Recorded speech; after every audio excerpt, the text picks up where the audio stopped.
I have to ask this about current politics. How do you think it will affect the development of physics? Brexit in Europe, Donald Trump in the United States?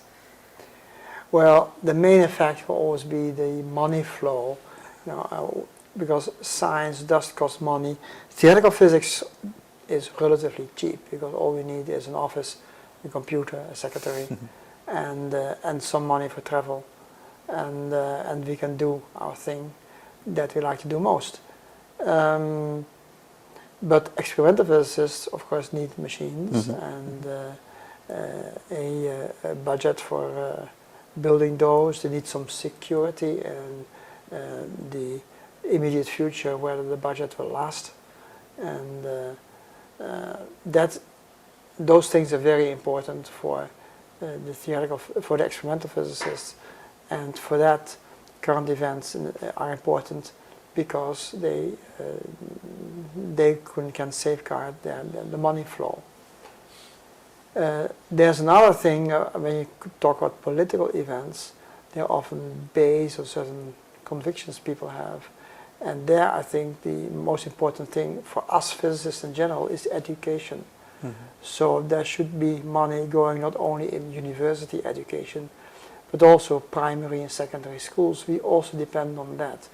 We want people in the streets to be knowledgeable. We want the kids to be interested in the universe, in the particles, in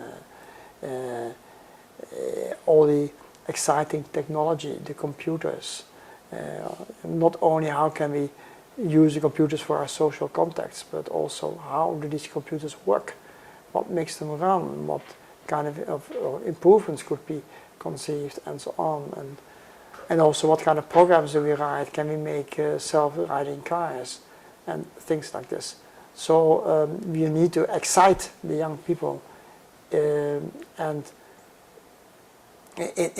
in what the rest of the world looks like and what science does. So you need good educational systems. So I think for scientists in general, that should be one of their major concerns, is how do we raise our children?